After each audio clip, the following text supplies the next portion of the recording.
Szanowni Państwo, 83 lata temu z miejsca, w którym stoimy, w kierunku dworca Staroniwa, wyruszyły marsze więzionych w rzeszowskim getcie Żydów. Były to marsze śmierci. Po przybyciu na dworzec kolejowy żydowskie ofiary upychane były w wagonach wiozących je do niemieckiego nazistowskiego obozu zagłady w Bełżcu na pewną śmierć. W ten sposób przez kolejne dni i miesiące likwidowano getto w Rzeszowie, tak jak i kilkaset innych gett na terenie Generalnego Gubernatorstwa i Okręgu Białystok, realizując akcję Reinhardt, plan całkowitego unicestwienia ludności żydowskiej w tym rejonie Europy okupowanej przez nazistowskie Niemcy. Dzisiaj kolejny raz pokonamy ostatnią drogę Żydów z rzeszowskiego getta, nie chcąc i nie mogąc zapomnieć o tych, których zbrodnicza ideologia nie tylko pozbawiła życia, ale którym odebrała też imiona i nazwiska, rodzinne więzi, role społeczne i dorobek życia, skazując na zapomnienie. Nie możemy zmienić przeszłości, ale mamy wpływ na teraźniejszość i przyszłość. Chcemy przywrócić naszej lokalnej wspólnocie pamięć o jej żydowskich mieszkańcach. Chcemy pokazać, że Rzeszów pamięta. W rocznicę tych wydarzeń jako mieszkańcy Rzeszowa oraz przedstawiciele Stowarzyszenia Rajsze, czyli Barbara Pawlikowska oraz Anna Stróż-Pawłowska, witamy Państwa na Marszu Pamięci w hołdzie Żydów z rzeszowskiego getta. Organizatorem Marszu Pamięci jest Stowarzyszenie Rajsze, zaś honorowy patronat nad wydarzeniem objął prezydent miasta Rzeszowa, Konrad Fiołek, który jest tutaj dzisiaj z nami razem z żoną. Obecny jest również zastępca prezydenta miasta Rzeszowa, Marcin Derengowski. Za wsparcie i pomoc w zorganizowaniu wydarzenia dziękujemy zwłaszcza zastępcy prezydenta miasta Rzeszowa, Krystynie Stachowskiej oraz pracownikom Wydziału Kultury Urzędu Miasta Rzeszowa. Witamy przedstawicieli władzy samorządowej, przedstawiciela Naczelnego Rabina Polski, władzę i przedstawicieli instytucji, urzędów, uczelni wyższych, stowarzyszeń i fundacji polskich, żydowskich oraz polsko-żydowskich. Państwa obecność to potwierdzenie, że pamięć o utraconej bezpowrotnie żydowskiej społeczności Rzeszowa jest naszą wspólną sprawą i nadal powinna być naszą wspólną troską. Szczególnie serdecznie witamy potomków rzeszowskich rodzin żydowskich, którzy przybyli z Francji, aby uczestniczyć w dzisiejszym Marszu Pamięci. Są to Annie Rosenberg, jej córka Marie-Hélène Pato-Rosenberg oraz kuzynka Cécile Schaffer. Dziękujemy, że jesteście w tym dniu razem z nami. Jesteśmy wdzięczni za obecność również Wam, mieszkanki i mieszkańcy Rzeszowa. Każdy z nas jest tutaj z potrzeby serca, współczucia dla ofiar i niezgody na ich zapomnienie. Zaznaczmy w tym miejscu, że idea Marszu Pamięci narodziła się oddolnie, około 20 lat temu, dzięki empatii i zaangażowaniu dwóch mieszkańców Rzeszowa, Janusza Korbeckiego i Mirosława Kędziora.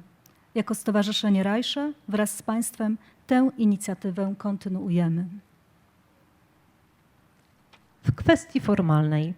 Regulamin wydarzenia dostępny jest u naszych wolontariuszy oraz na profilu Stowarzyszenia Rajsze na Facebooku.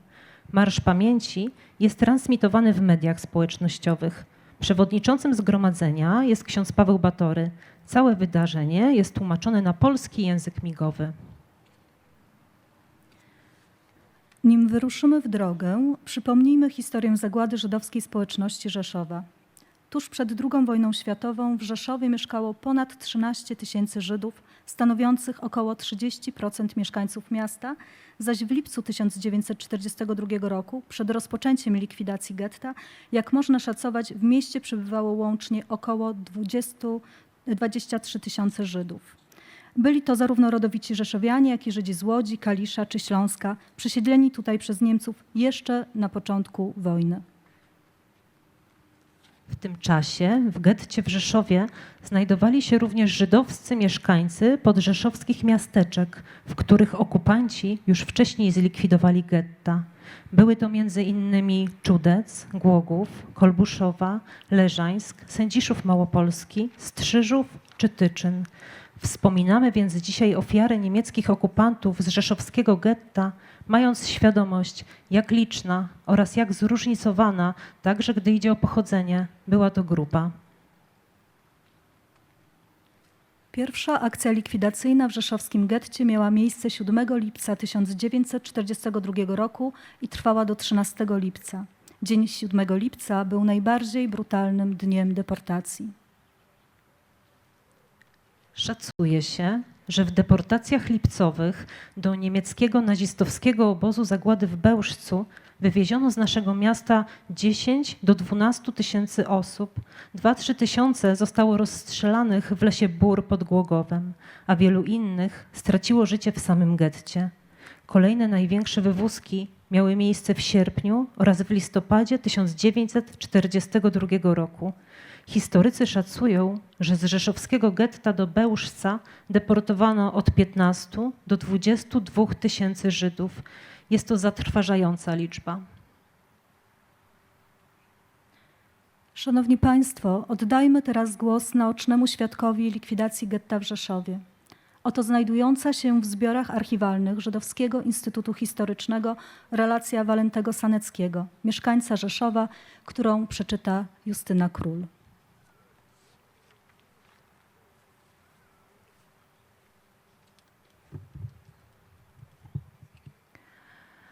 Około południa w słoneczny, skwarny dzień lipcowy poprowadzono, a raczej popędzono pierwszą partię, około 5 tysięcy ludzi na podmiejską stację kolejową. Ten pochód nieszczęsnych ofiar najdzikszego bestialstwa był czymś tak okropnym, tak mrożącym krew w żyłach, że nie da się wręcz tego należycie opisać. Środkiem ulic prowadzących na stację kolejową podmiejską Rzeszów-Staroniwa pędzono szybko przeznaczonych do zamordowania Żydów. Szli starzy, młodzi, dzieci, kobiety czy mężczyźni. Szli prawie bez żadnych zawiniątek, bo nie wolno było nic ważniejszego ze sobą zabierać. Po bokach naturalnie policja uzbrojona od stóp do głów, zaopatrzona nadto w potężne kije, z których co chwila robiła użytek. Zresztą o ile nie mieli kijów, walili kolbami karabinów po głowach czy plecach bez powodu i bez wyboru. Na czas tego pochodu Żydów na Golgotę ulice, którymi ten pochód szedł, dla innego ruchu były zamknięte. Mieszkańcy domów przy tych ulicach musieli siedzieć w mieszkaniu, którego drzwi i okna musiały być zamknięte. Nie wolno było też patrzeć się przez okna. Ale mimo tego zakazu wielu Polaków ukrytych za firankami widziało bardzo dobrze nie dające się opisać iście dantejskie sceny, jakie się co krok rozgrywały. Wracałem do domu w jakie pół godziny po przejściu tego okropnego pochodu, nie wiedząc jeszcze, że odbył się. Gdym się więc zbliżał do odcinka, którym ci nieszczęśni skazańcy przeszli, zobaczyłem z dala już porozrzucane na ziemi jakieś uwalane w błocie resztki szmat, podeptane kapelusze, pogięte i wtłoczone w błoto niewielkie garnki blaszane i inne tego rodzaju przedmioty. Z dala wyglądało to wszystko jak jakie świeże pobojowisko. Widok ten zdziwił mnie niepomiernie. Zdziwienie to rosło jednak w miarę, jak zbliżałem się coraz bardziej. Na próżno bym się silił opisać to straszne i wstrząsające wrażenie, jakie ten namacalny widok bezgranicznego ludzkiego bestialstwa na mnie uczynił. Przez kilka miesięcy nie byłem wprost w stanie tą drogą. Ona była dla mnie najbliższa przechodzić. Wreszcie dotarł pochód do stacji kolejowej. Załadowanie do wagonów odbyło się z takim samym okrucieństwem, z jakim odbywał się pochód. Wagony towarowe nie miały naturalnie żadnych ławek do siedzenia. Do wagonów wpychano przy pomocy kolb karabinowych, kolan itd. Tyle osób, ile stojąco dało się wtłoczyć. Nieszczęśni pasażerowie musieli odbyć swoją ostatnią w życiu podróż koleją żelazną, tak stłoczeni, że nie można było ruszyć się, podnieść ręki, a tym mniej zmienić pozycji. Okienka wagonów były już przedtem zabite na głucho, drzwi zasunięte i zamknięte na mocne kłódki. Dzień był bardzo upalny, więc pragnienie w ciągu długiej podróży stało się normalną męką. Straszliwy zaduch mękę tę powiększał jeszcze. Z wyczerpania, z nieopisanej ciasnoty i zaduchu mdleli nieszczęśliwi skazańcy. Mniej wytrzymarli, marli nawet. Inni popadali w rozstrój nerwowy. Wreszcie ruszył pociąg, olbrzym, w straszne, w nieznane.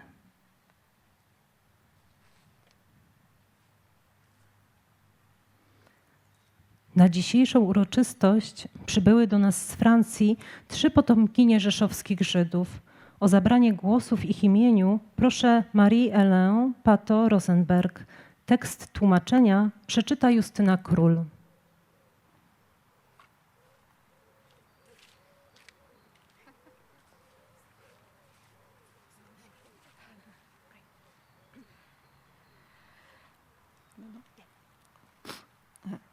Dzień dobry. Jestem bardzo wzruszona, że mogę być tutaj i z wami.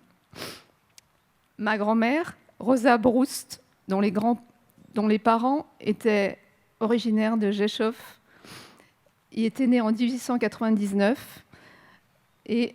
Excusez-moi, je mets mes lunettes en fait parce que je vois plus. Ma grand-mère Rosa Broust, dont les parents étaient bouchers à Rzeszów, y était née en 1899. Il vivait probablement dans la rue Abrahamsberga Street, une rue qui n'existe plus aujourd'hui, comme bien des lieux liés à la communauté juive de l'époque. Elle avait rencontré mon grand-père, Isek Rosenberg, qui lui était né en 1898 à Piotrków. Les jeunes amoureux se marièrent à Rzeszów en 1922. Moja babcia Rosa Brust urodziła się w Rzeszowie w 1899 roku. Jej rodzice byli rzeźnikami. Mieszkali prawdopodobnie przy ulicy Abrahamsberga, która dzisiaj już nie istnieje, podobnie jak inne miejsca związane z ówczesną wspólnotą żydowską. Tutaj babcia poznała mojego dziadka Icka Rosenberga, który urodził się w 1899 roku w Piotrkowie. Młodzi zakochani pobrali się w Rzeszowie w 1922 roku. Il y a presque 100 ans, mes grands-parents Rosa et Isek Rosenberg ont quitté Rzeszów pour la France et Paris avec leur premier enfant, ma tante Eugénie, alors âgée d'une dizaine d'années. Ils espéraient trouver en France un havre où élever leurs enfants, pensant peut-être retourner en Pologne quand la tempête serait calmée.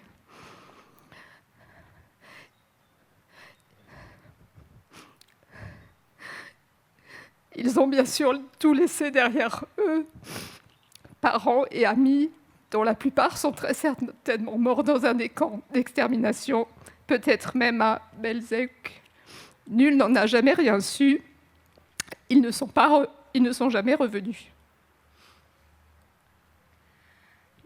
Prawie 100 lat temu moi dziadkowie Rosa i Icek Rosenbergowie wyjechali z Rzeszowa do Francji, do Paryża z pierwszym dzieckiem, moją ciotką Eugenii, mającą wtedy około 10 lat. Mieli nadzieję znaleźć we Francji schronienie, miejsce, gdzie mogliby wychować swoje dzieci, być może myśląc o powrocie do Polski, gdy burza się uspokoi. Przecież w Polsce zostali ich rodzice, przyjaciele. Większość z nich z pewnością zginęła w którymś z obozów zagłady, prawdopodobnie w Bełżcu. Nigdy niczego się o bliskich nie dowiedzieli, nigdy więcej ich nie zobaczyli. Mais l'histoire les a rattrapés, le temps a passé. Un voile épais a recouvert l'enfance de mon père, Gérard, né à Paris en 1935 et devenu orphelin à l'âge de 7 ans, et toutes nos sagas familiales. Historia nie oszczędziła również tych, którzy opuścili Polskę. Czas mijał, gruba zasłona okrywała dzieciństwo mojego ojca Gerarda, urodzonego w Paryżu w 1935 roku i osieroconego w wieku 7 lat, i wszystkie nasze rodzinne opowieści. Cependant, la vie est une grande magicienne et elle est plus forte que tout. En effet, le hasard a voulu que je rencontre Grażyna Bochenek et le professeur Wierz Bienich à l'occasion d'un premier séjour à Rzeszów, il y a 6 ans, où mes pas m'avaient mené à l'université pour y assister à un colloque organisé à l'intention des descendants de familles juives originaires de la ville. Ce premier contact fut déterminant pour ma reconnexion avec la ville.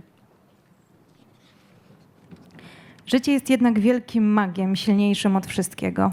Los sprawił, że poznałam Grażynę Bochenek i profesora Wacława Wierzbieńca podczas mojego pierwszego pobytu w Rzeszowie kilka lat temu. Na tutejszym uniwersytecie wzięłam udział w konferencji zorganizowanej dla potomków rzeszowskich rodzin. To pierwsze spotkanie było decydujące w moim ponownym połączeniu z tym miastem. Si je suis ici aujourd'hui, c'est grâce à eux et au long et patient travail de recherche initié il y a 4 ans concernant ma famille ainsi que plusieurs autres familles de descendants. Avec leur aide, nous avons pu renouer le mince fil qui nous reliait à nos origines. Grâce à l'engagement et à la ténacité de toutes les personnes engagées dans le projet Moi Rzeszów, Nasz Rzeszów, la trace de celles et ceux, nos familles, nos amis, nos concitoyens, nos voisins d'alors, qui avaient été voués au néant, a lentement refait surface. Pour cela, je leur suis très reconnaissante. Jestem tutaj dzisiaj dzięki nim i długim, żmudnym badaniom rozpoczętym 3 lata temu, dotyczącym mojej i kilku innych rodzin. Dzięki ich pomocy udało nam się zawiązać na nowo cienką nić, która łączyła nas z naszymi korzeniami. Wytrwałość wszystkich zaangażowanych w projekt Mój Rzeszów, Nasz Rzeszów sprawiła, że ślady naszych rodzin, naszych przyjaciół, naszych współobywateli, sąsiadów, którzy zostali skazani na zapomnienie, powoli wypłynęły na powierzchnię. Za to jestem bardzo wdzięczna. Le grand philosophe juif français Vladimir Yankelevitch, ayant échappé lui aussi à la déportation, a écrit « Les morts dépendent entièrement de notre fidélité. Aujourd'hui, ici, nous sommes nombreux à être venus leur prouver notre fidélité, par-delà le temps, la guerre, la haine, la violence, la destruction, l'anéantissement, par-delà les ténèbres. » Wielki francuski i żydowski filozof Władimir Jankiewicz, który uniknął deportacji, napisał: Zmarli zależą całkowicie od naszej wierności. Dzisiaj przybyliśmy tu licznie, żeby udowodnić naszą wierność, żeby stanąć ponad czasem, wojną, nienawiścią, przemocą, zniszczeniem, unicestwieniem, ponad ciemnością.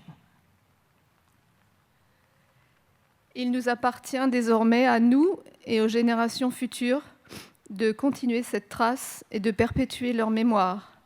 Ici, ailleurs, partout, une part de Rzeszów revit désormais dans notre cœur. Dziękuję, L'chaim.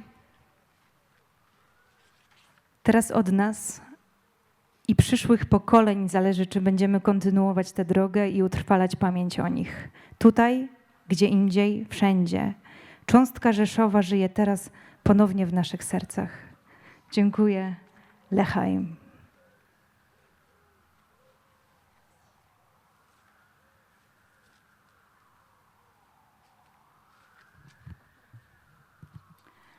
Do zebranych list swój skierował także Patryk Fenichel, którego przodkowie, w tym ojciec Henryk, pochodzą z Rzeszowa i którego babka, Rosa Frankel, zginęła w niemieckim nazistowskim obozie zagłady w Bełżcu. Tłumaczenie listu przeczyta Justyna Król.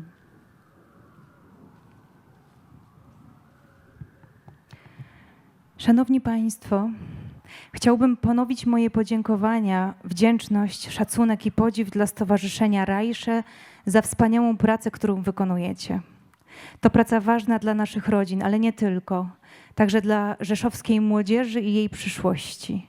To także inicjatywa ważna dla całej Europy. Mam nadzieję, że w następnych latach będę mógł dołączyć do Marszu Pamięci wraz z trójką moich dzieci. Proszę o przekazanie moich serdecznych pozdrowień członkom stowarzyszenia, władzom miasta i wszystkim uczestnikom dzisiejszego marszu. Patryk Fenichel, emerytowany profesor medycyny Uniwersytetu Lazurowego Wybrzeża w Nicei, Francja.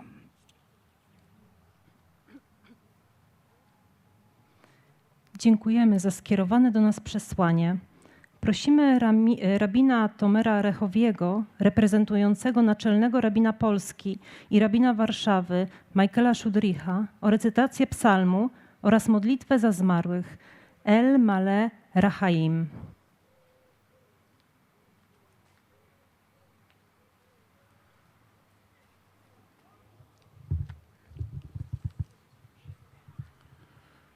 Mr. President, Mr. Vice President, families, dear guests, in the name of the Chief Rabbi of Poland, Rabbi Michael Shudrich, we very appreciate what you do in here 20 years.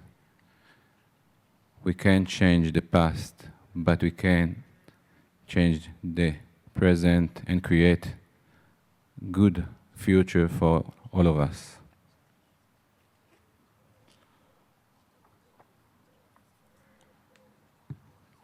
Psalm 79. מזמור לאסף, אלוהים, באו גויים בנחלתך, טימאו את היכל קודשך, שמו את ירושלים לאיים, נתנו את נבלת עבדיך, מאכל לעוף השמיים, בשר חסידך לחייתו ארץ. שפכו דמם כמים, סביבות ירושלים ואין קובר. היינו חרפה לשכננו, לעג וקלס לסביבותינו. אדמה אדוני תענף לנצח, תבער כמו אש קנאתך. שפוך עמדך אל הגויים, אשר לא ידעוך, ועל ממלכות אשר בשמך לא קראו. כי אכל את יעקב ואת נביאו האשמו. אל תזכור לנו עוונות ראשונים, מהר יקדמונו רחמך, כי דלונו מאוד. עוזרנו אלי ישנו על דבר כבוד שמך, והצילנו וכפר על חטאותינו למען שמך. למה יאמרו הגויים איה אלוהיהם, יוודע בגויים לעינינו, נקמת דם עבדיך השפוך. תבוא לפניך ינקת אסיר כגודל זרועך, עותר בני תמותה. והשב לשכננו שבעתיים אל חרקם, חרפתם אשר חרפוך אדוני. ואנחנו עמך וצאן מרעיתך, נודה לך לעולם, לדור ודור, נספר תהילתך.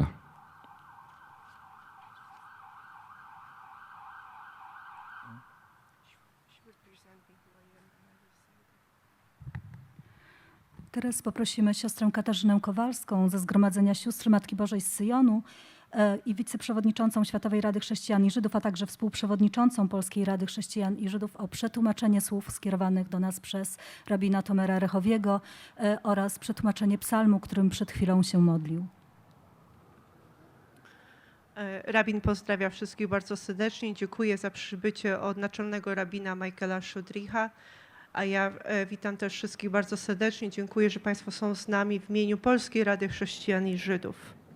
Modlimy się psalmem 79. Psalm asafowy. Boże, poganie przyszli do Twego dziedzictwa, zbezcześcili Twój święty przybytek, Jeruzalem obrócili w ruiny. Ciała sług Twoich wydali na pastwę ptakom powietrznym, zwierzętom ziemskich ciała Twoich świętych. Ich krew rozlali jak wodę wokół Jeruzalem i nie było komu ich pogrzebać. Staliśmy się przedmiotem wzgardy dla naszych sąsiadów, igraszką i pośpiewiskiem dla otaczających. Dokądże, Panie, czy wieczne będziesz się gniewał, czy Twoja zapalczywość będzie gorzeć jak ogień? Wylej gniew Twój na ludy, które Cię nie uznają, na królestwa, co nie wzywają Twojego imienia. Albowiem pożarli Jakuba i spustoszyli jego siedzibę. Nie pamiętaj nam win naszych przodków, niech rychło przejdzie ku nam miłosierdzie Twoje, bo bardzo jesteśmy słabi. Wspomóż nas, Boże, zbawienia naszego, przez wzgląd na chwałę Twojego imienia i wyzwól nas i odpuść nasze grzechy przez wzgląd na Twoje imię. Dlaczego mają mówić poganie, gdzie jest ich Bóg? Niech na naszych oczach rozejdzie się wśród pogan wieść o pomście za przelaną krew Twoich sług. Niech jęk pojmanych dojdzie do Ciebie. Mocą Twojego ramienia oszczędź na śmierć skazanych i odpłać sąsiadom naszym 7-krotnie w ich zanaszcze za zniewagę, którą Tobie, Panie, wyrządzili. My zaś, lud Twój i owce Twoje trzody, będziemy Tobie dziękować na wieki i przez pokolenia głosić Twoją chwałę.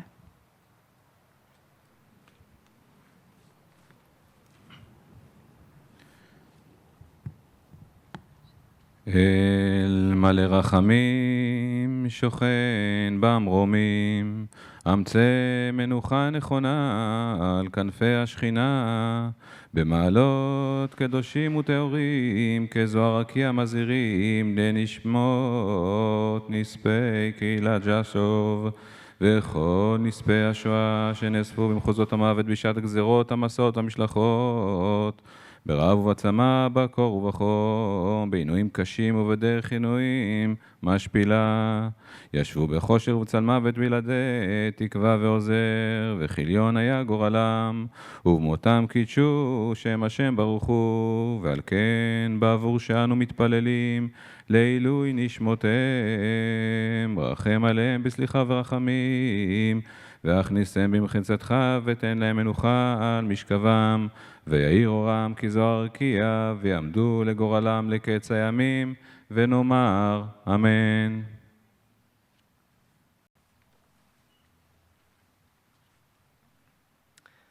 Jeszcze pozwolę sobie odmówić. Psalm 23. Psalmami możemy się modlić razem i chrześcijanie, i Żydzi, więc również w imieniu tutaj wspólnoty chrześcijańskiej, katolickiej i wszystkich ludzi dobrej woli odmówię Psalm 23. Psalm Dawidowy. Pan jest moim pasterzem, nie brak mi niczego. Pozwala mi leżeć na zielonych pastwiskach. Prowadzi mnie nad wody, gdzie mogę odpocząć, orzeźwia moją duszę. Wiedzie mnie po właściwych ścieżkach, przez wzgląd na swoje imię. Chociażbym chodził ciemną doliną, zła się nie ulęknę, bo Ty jesteś ze mną. Twój kij i Twoja laska są tym, co mnie pocieszą. Stół dla mnie zastawiasz wobec mych przeciwników, namaszczasz mi głowę olejkiem. Mój kielich jest przeobfity. Tak, dobroć i łaska pójdą w ślad za mną przez wszystkie dni mojego życia i zamieszkam w domu Pańskim po najdłuższe czasy.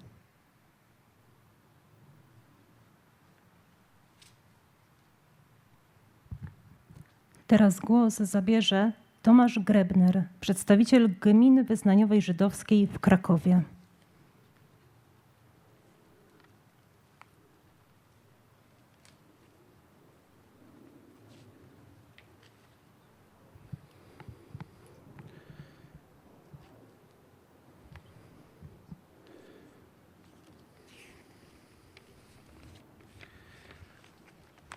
Dzień dobry Państwu. To będą trochę gorzkie słowa, ale chciałbym, żeby dobrze wybrzmiały, bo każde z tych słów, które dzisiaj sobie zapisałem, ma swoje znaczenie. Dokładnie 83 lata temu rozpoczął się koniec gehenny społeczności żydowskiej w Rzeszowie, a właściwie Polaków wyznania mojżeszowego. Był to początek końca dziecięcych przyjaźni i lęków, pierwszych miłości, matczynych i ojcowskich trosk. Mówię Polaków, gdyż byli Polakami. Rodzili się, mieszkali i umierali tu od setek lat. Ile pokoleń trzeba żyć na tej ziemi, by być Polakiem? Czy jest znak równości pomiędzy słowami Polak i katolik? Dlaczego to mówię? W tym tygodniu obchodziliśmy też inną tragiczną rocznicę. Rocznicę pogromu kieleckiego. Rzeszów, Rejsza i okolice był miejscem szczególnym dla społeczności hasyckiej. To tu właśnie w Leżajsku żył i nauczał Cadyk Elimelech. W getcie, gdy rozpoczęła się jego likwidacja, żyli tu, o ile nie powinno się mówić, starali utrzymać się przy życiu. Żydzi z Rzeszowa, Czudca, Głogowa, Kolbuszowej, Leżajska, Sędziszowa Małopolskiego, Strzyżowa, Tyczyna, Krosna, Jasła, Sanoka, jak też z Łodzi, Kalisza i Śląska. Nie wspominam tu nazw setek wiosek, bo nie sposób ich wymienić. 7 lipca 1942 roku rozpoczął się mord na tych starcach, mężczyznach, kobietach, chłopcach, dziewczętach i niemowlętach na skalę przemysłową, wywożąc stąd pierwszy transport tych ludzi do Bełżca. To już historia, tego nie cofniemy, ale życie trwa i pisze dalszy ciąg tej historii. Czego nas te wydarzenia nauczyły? Jakie wyciągnęliśmy wnioski? Pewna partia polityczna ustami swojego lidera wygłosiła osławione 5 postulatów. Nie chcemy w Polsce Żydów, homoseksualistów, aborcji, podatków i Unii Europejskiej. Już sam fakt formułowania takich postulatów jest obrzydliwy, ale to na tej liście właśnie Żydzi jako najbardziej palący problem zajmują pierwsze miejsce. I to jest bardzo znaczące.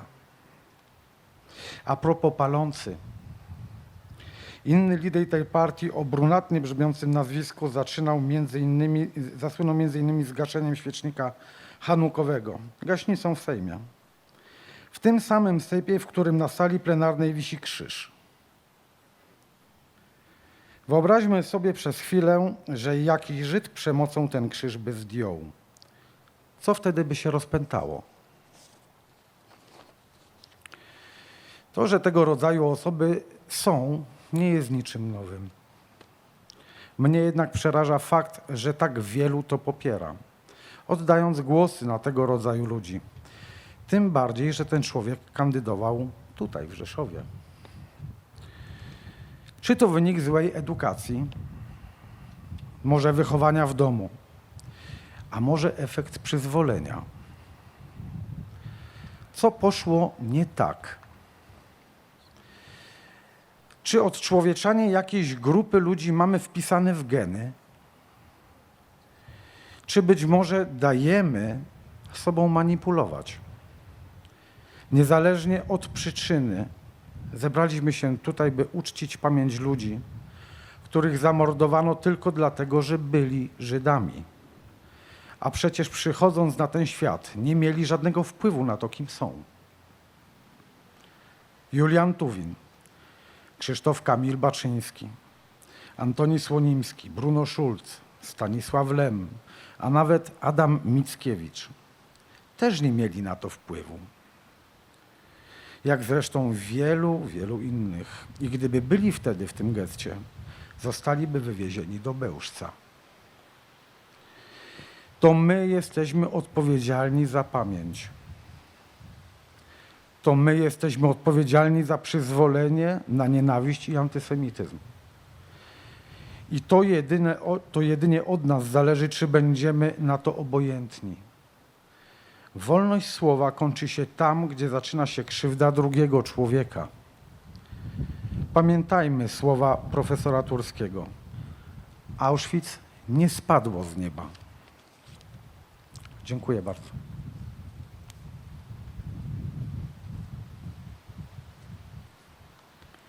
O odczytanie listu od Forum Dialogu prosimy reprezentującego je Bartosza Gajdzika.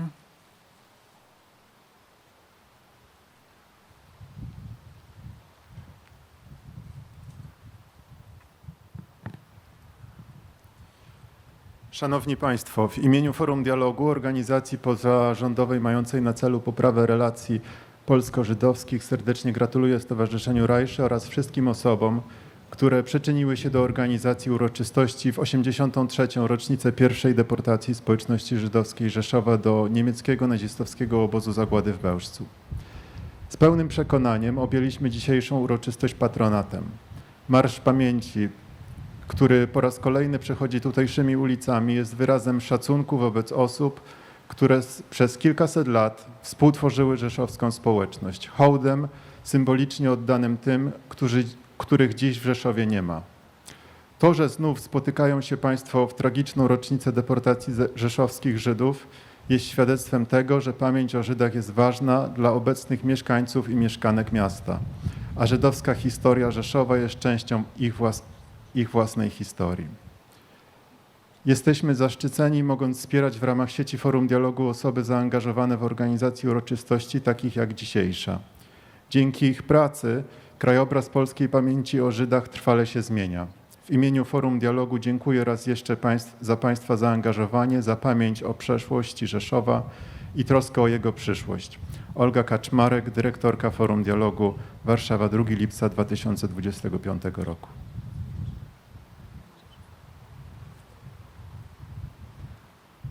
Szanowni Państwo, przy kamieniu pamięci hołd ofiarom getta oddadzą teraz delegacje. Zgodnie z zapowiedziami i protokołem będą to. Najpierw odczytamy. Potomkowie rzeszowskich Żydów Ani Rosenberg, Marie-Hélène Patot-Rosenberg oraz Cécile Schaff-Peyre. Prezydent miasta Rzeszowa Konrad Fiołek wraz z żoną, zastępca prezydenta miasta Rzeszowa Marcin Derengowski i zastępca przewodniczącego Rady Miasta Rzeszowa Andrzej Dec. W imieniu wojewody podkarpackiego Teresy Kuba-Schul, dyrektor Biura Wojewody Jerzy Tabin. W imieniu marszałka województwa podkarpackiego Waldemar Szumny, również przewodniczący Rady Miasta Rzeszowa. W imieniu doktora habilitowanego Dariusza Iwaneczko, dyrektora oddziału Instytutu Pamięci Narodowej w Rzeszowie, doktor habilitowana Elżbieta Rączy. Tomasz Grebner, reprezentujący gminę wyznaniową żydowską w Krakowie. Bartosz Gajdzik, reprezentujący Forum Dialogu. Profesor Wacław Wierzbieniec z Instytutu Historii Uniwersytetu Rzeszowskiego.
Prosimy również rabina Tomera Rechowiego wraz z rodziną. Szanowni Państwo, teraz każdy i każda z nas może indywidualnie złożyć hołdy Żydom z rzeszowskiego getta przy kamieniu im poświęconym. Od naszej wolontariuszki mogą Państwo odebrać kamyki. To także moment na refleksję nad losem ofiar, ale także nad kondycją naszej pamięci o nich. Towarzyszy nam w tym szczególnym momencie muzyka wykonywana przez skrzypaczkę Ariadnę Pacześniak-Dec.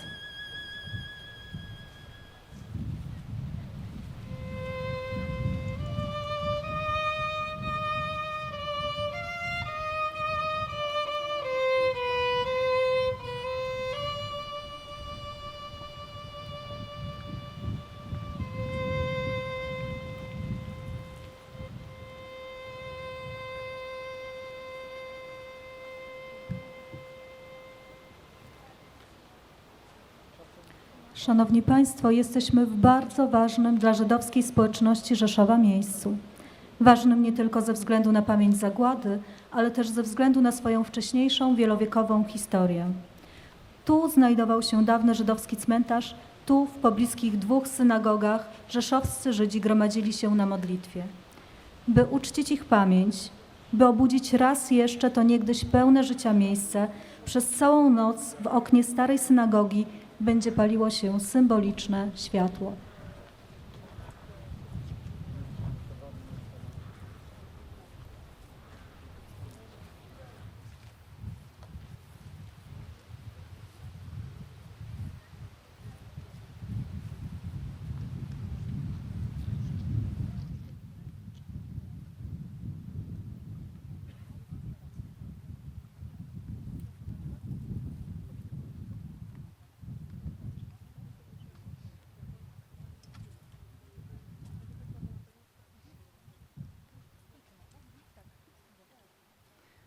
Pierwsza część uroczystości dobiega końca.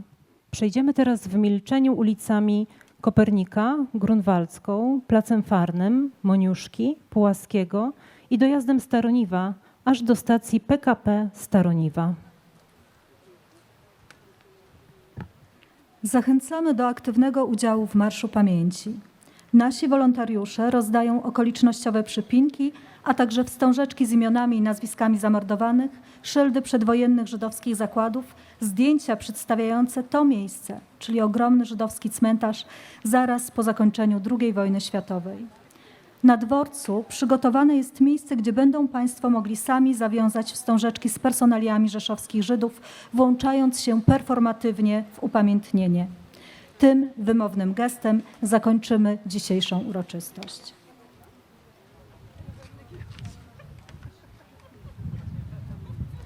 Prosimy o kontakt z wolontariuszami oraz ustawianie się na ulicy Kopernika, skąd za chwilę wyruszy marsz. W czasie marszu nad naszym bezpieczeństwem czuwać będzie policja oraz straż marszu, jak również opieka medyczna. W razie jakichkolwiek niepokojących sygnałów prosimy o kontakt z odpowiednimi służbami. Prosimy również o ostrożność na terenie stacji PKP Staroniwa, ponieważ odbywa się tam normalny ruch kolejowy. Zadbajmy i w czasie marszu, i na stacji o wspólne bezpieczeństwo.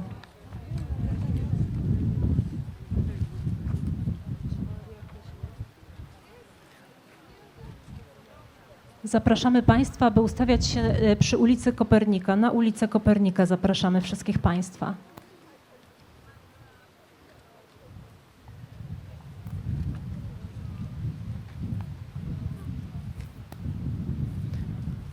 Prosimy, aby przechodzić w stronę ulicy Kopernika.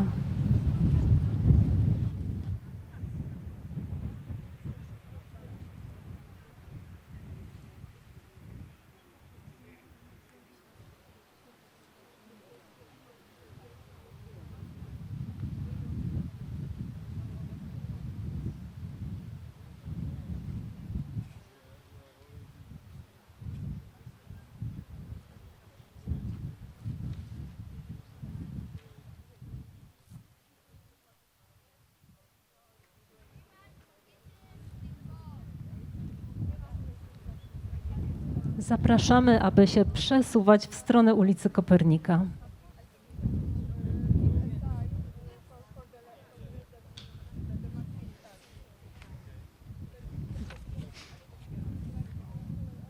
Zapraszamy wszystkich Państwa.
których jako społeczność Rzeszowa dziś opłakujemy.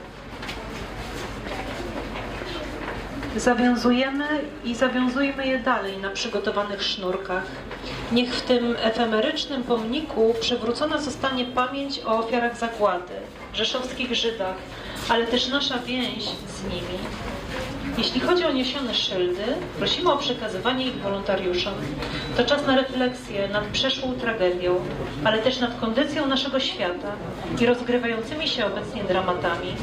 Towarzyszy nam muzyka w wykonaniu Ariadny Pacześniak-Dec.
udział w Marszu Pamięci w hołdzie Żydom z rzeszowskiego getta w 83. rocznicę rozpoczęcia niemieckiej nazistowskiej akcji likwidacyjnej. Chcemy raz jeszcze z całą mocą podkreślić, że Rzeszów pamięta. Prosimy, by wracając z tego pełnego emocji i refleksji spotkania, zachowali Państwo ostrożność i troskę o siebie nawzajem. Dziękujemy bardzo.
Amen.